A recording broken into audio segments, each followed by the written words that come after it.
उन वैष्णवों के कुछ लक्षण हैं। उन लक्षणों से युक्त वैष्णवों को ही परम धर्म कहते हैं। कौन कौन से लक्षण हैं? ध्यान पूर्वक सुनिएगा। परम वैष्णवों के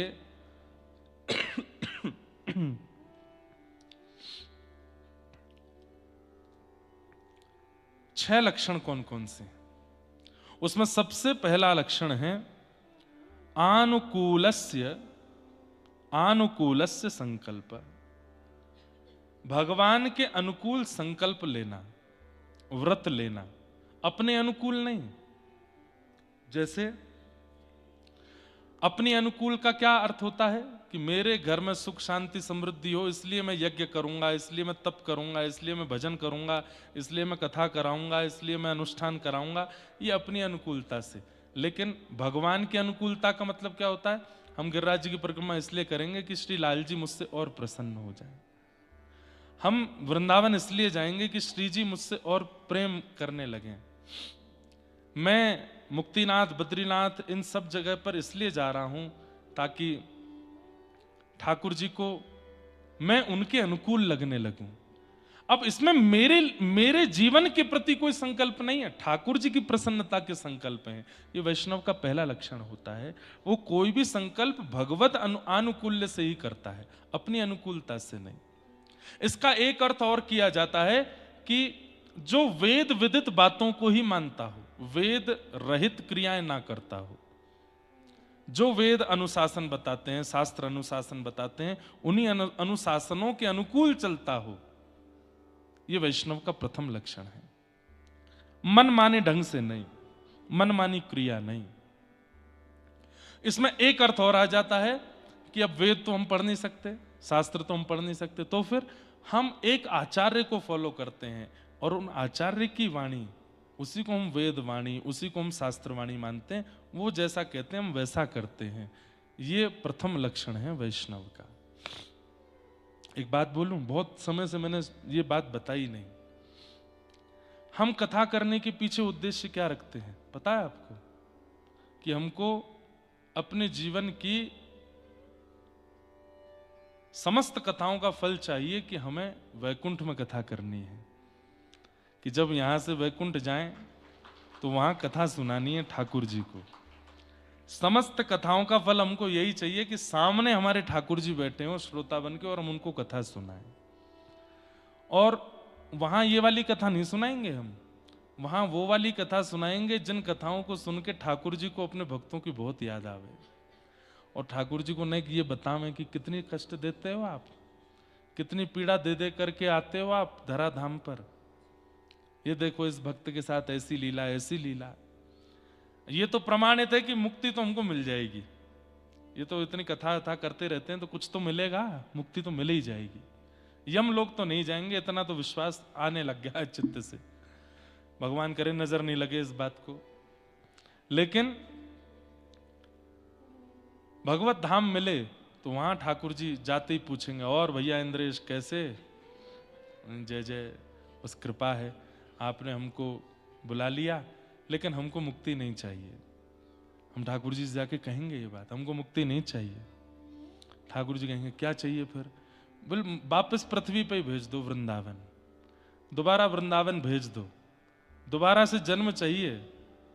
एहो विधि ना तो पे अचरा पसार मांगू, जन्म जन्म दीजो याहि ब्रज बसेवो।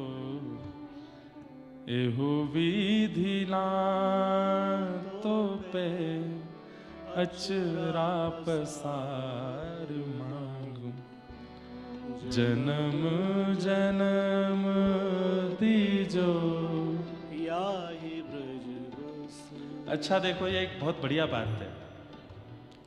आप अगर वैकुंठ जाओ तो मैं नहीं, आप सब भी यही मांगना। वैकुंठ जाके जब ठाकुर जी के दर्शन हो तो ठाकुर जी से कहना, जय जय, आपने हमको वैकुंठ बुला तो लिया लेकिन हमको चाहिए नहीं, हमको कुछ और चाहिए। तो ये पद याद कर लो और फिर ठाकुर जी से यही मांगना कि हे विधिना, हम तुमसे मांग रहे हैं कि आप हमको ब्रजवास दे दो, ब्रज भेज दो।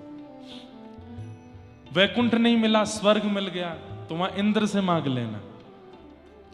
इंद्र से कह देना हमको स्वर्ग की संपदा नहीं चाहिए, इसके बदले हे इंद्र आप कुछ करना चाहते। क्यों? ये सब किससे मिलते? पुण्यों से मिलते हैं ना। तो उस पुण्य के बदले कहना हमको स्वर्ग नहीं दीजिए, हमको वापस पृथ्वी पे भेजो, लेकिन भेजो वृंदावन में। और ये भी एक प्रैक्टिकल है, अब जो करना चाहे वो कर ले। यमलोक अगर जाओ तो यमराज जी से भी यही कह देना, बोले आपका मन है, हमने पाप किए, हमको तेल में तलना है तल दो, हमको बीच से काटना है काट दो, हमको जो जो पीड़ा हमारे कर्मानुसार देना चाहते हो आप दे लो, लेकिन सब पीड़ाएं देने के बाद जब हमारा नरक पूरा खत्म हो जाए, नरक में जितने यातना वो सब हो जाए, उसके बाद हमको दोबारा पृथ्वी वृंदावन भेज देना। क्या पता यमराज जी जो है इमोशनल हो जाए। यमराज जी इमोशनल हो गए, कहें यार तो इधर आ, गले लग मेरे, तू चल अभी जा वृंदावन, इतनी बढ़िया बात कर रहा है। ऐसे मन में कभी कभी विचार आते रहते हैं, लेकिन ये पद बहुत अच्छा है, गाओ। एहो विधि ना तो पे अचरा पसार मांगू, जन्म जन्म दीजो याहि ब्रज वसेवो। एहो विधि ना तो पे अचरा पसार मांगू, जन्म जन्म दीजो याहि ब्रज। और ब्रज में भी अगर हो सके, अहीर की जात समीप नंद घर, अहीर की जात समीप नंद।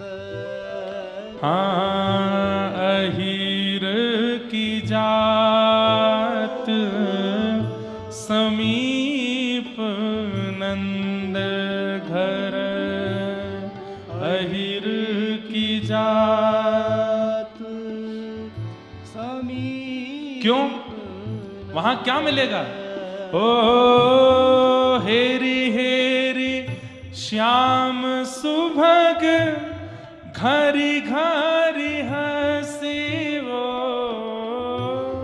हेरी हेरी श्याम सुभग, घर घर। हेरी हेरी मतलब, हेरी हेरी श्याम सुभग मतलब मस्त होकर के, कभी इसको बुला रहे हैं कभी उसको बुला रहे हैं, श्याम सुंदर घर घर जाते हैं और जाकर के हंसते हैं। वो रूप मुझको देखना है, इसलिए अहीर की जात समीप नंद घर, एहो विधि ना तो पे अचरा पसार मांगू, जन्म जन्म दीजो याही ब्रज बसे वो।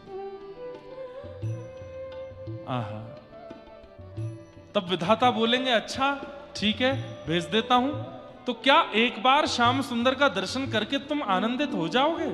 नहीं, जब हम अहीर बन के जाएंगे, हमारे घर में गैया होंगी, उनका दूध निकाल करके जब हम दूध घी दही गौरस अपने घर में रखेंगे, तो जिस प्रकार श्याम सुंदर सब गोपियों के यहाँ जाते हैं, एक दिन हमारे घर भी आएंगे। और दधी के दान में से व्रज की बीथिन, दधी के दान में से व्रज की बीथिन, झक झोरन अंग अंग को परसी वो, झक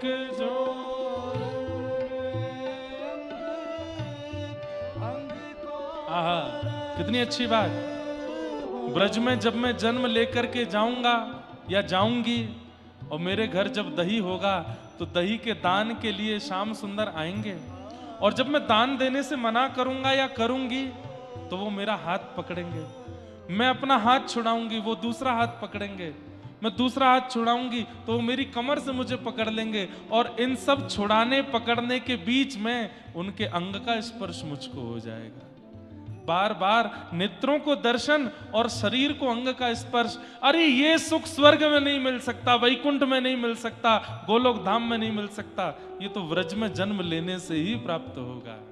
इसलिए विधाता एहो विधि ना तो पे अचरा पसार मांगू, जन्म जन्म दीजो याहि ब्रज बसे वो,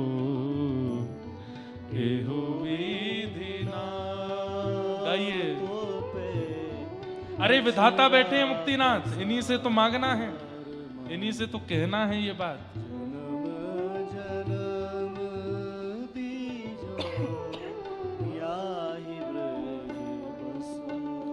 हो छीत स्वामी गिरधरन श्री विठ्ठल, छीत स्वामी गिरधरन श्री हे शरद रेन रस रास को बिलसी वो, शरद रैन रस रास को बिलसी वो, शरद रैन। अरे जब ब्रज में जन्म लूंगा, जब शरद पूर्णिमा आएगी, तब रात्रि में रास का दर्शन होगा नाथ। शरद रैन रस रास को बिलसी वो, शरद रस रास को बिलसी हो, एहो विधि ना तो पे अचरा पसार मांगू, जन्म जन्म दीजो याहि ब्रज बसे वो, एहो विधि ना तो अचरा पसार मांगू, जन्म जन्म दीजो याहि ब्रज। ठाकुर नंद किशोर हमारे, ठाकुर नंद किशोर हमारे, ठाकुर नंद किशोर हमारे, ठाकुर नंद किशोर हमारे, और ठकुरानी राधासी, ठकुरानी हरि हम कब होंगे ब्रजवासी, हम कब होंगे ब्रजवासी, हरि हम कब होंगे ब्रजवासी, हरि हम कब होंगे ब्रजवासी। और ओ कब मिली हैं वह सखी सहेली, कब मिले हैं वह सखी सहेली, ओ कब मिले हैं वह सखी सहेली, कब मिले हैं वह सखी सहेली। कौन? हरिवंशी हरिदासी हो, हरिवंशी हरिदासी, हरि हम कब होंगे ब्रजवासी, हरि हम कब होंगे ब्रजवासी, हरि हम कब होंगे ब्रजवासी,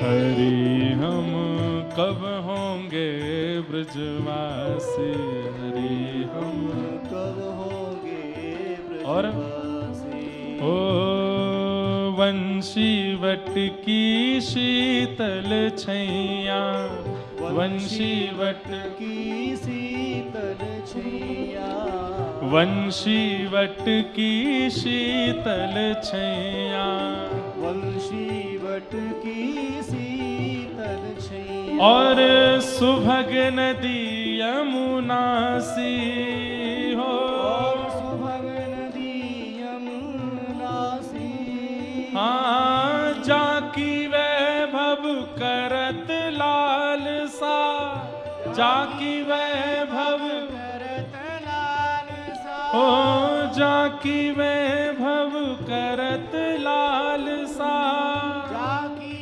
वैभव करत लाल सा, और करमीत कमलासी हो, मीत कमलासी, हरि हम कब होंगे ब्रजवासी, हम कब होंगे ब्रजवासी, हरि हम कब होंगे ब्रजवासी, हरि हम कब होंगे ब्रजवासी। इतनी आस व्यास की पुजबहु, इतनी आस। व्यास की पुजबहु, भैया ये वही पद हैं जिन पदों से इन रसिकों को वृंदावन मिला है। ये वही पद हैं जिन पदों से श्री हरिराम व्यास जी को वृंदावन मिला, छीत स्वामी जी को वृंदावन मिला।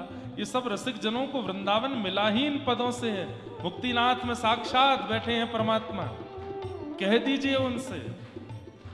ओ इतनी आस व्यास की पुजबहु, इतनी आस व्यास की पुजबहु, इतनी आस व्यास की पुजबहु, इतनी आस व्यास की पुजबहु, रहूं वृंदा विपिन विलासी, रहूं वृंदा विपिन विलासी, हाँ रहूं वृंदा विपिन विलासी, रहूं वृंदा विपिन विलासी, हरि हम कब होंगे ब्रजवासी, हरि हम कब होंगे ब्रजवासी, हरि हम कब होंगे ब्रजवासी, हरि हम कब होंगे ब्रजवासी, हाँ हरि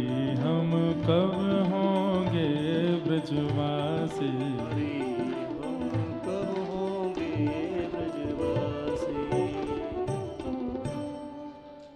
एहु विधि ना तो पे अचरा पसार मांगू, जन्म जन्म दीजो याहि ब्रज बसिबो।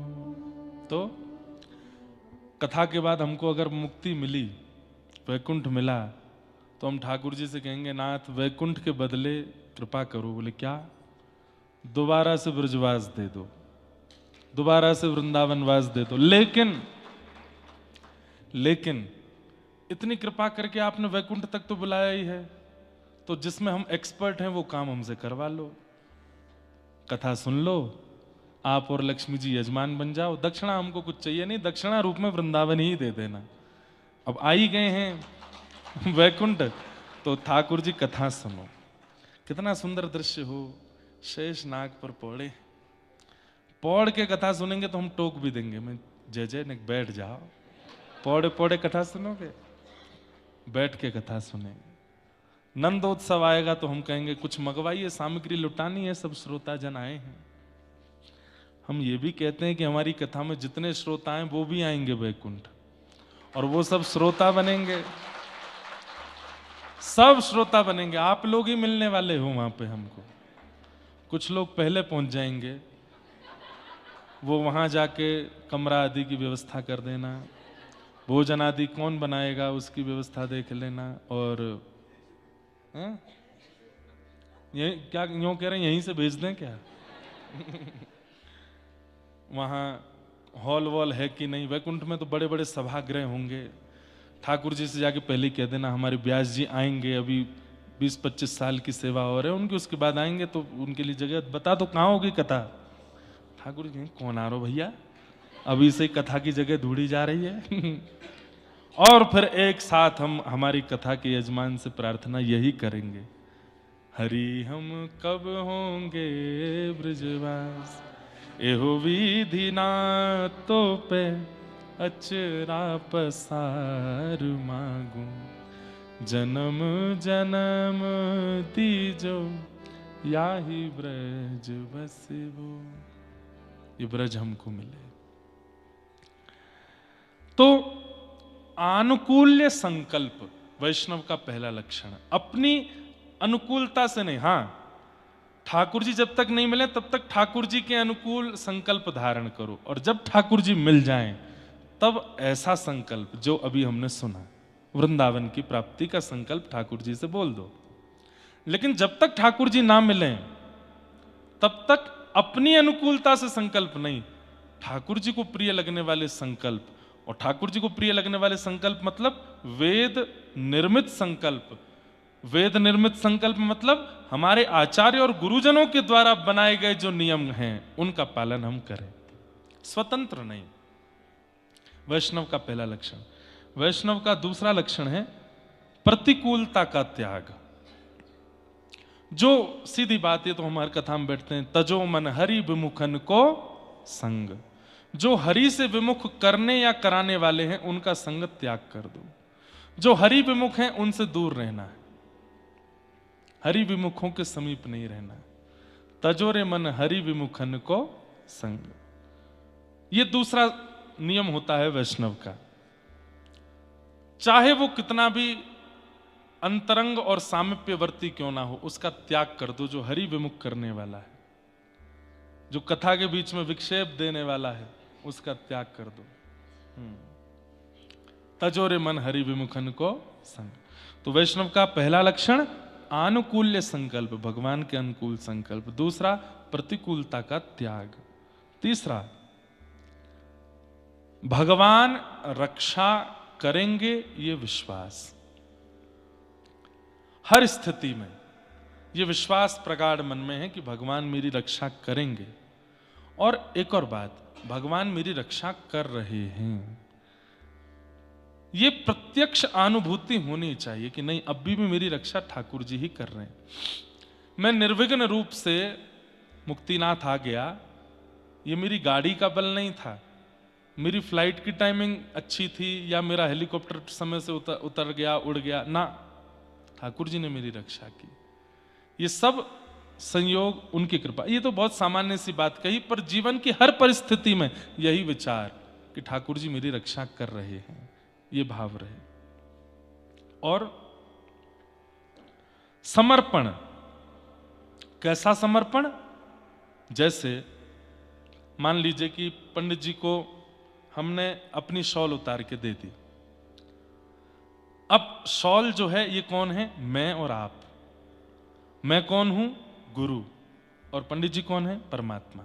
एक भाव समझिएगा, मैं गुरु, पंडित जी परमात्मा, और ये शॉल कौन? हम सब जीवात्मा।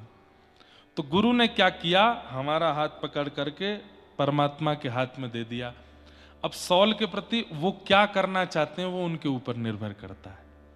वो उससे अपने तन को ढकें, वो उसको अपने सिर पे बांध लें, वो उसको बिछा के लेट जाएं, वो उसको ओढ़ के सो जाएं, वो उनकी इच्छा पर निर्भर करता है।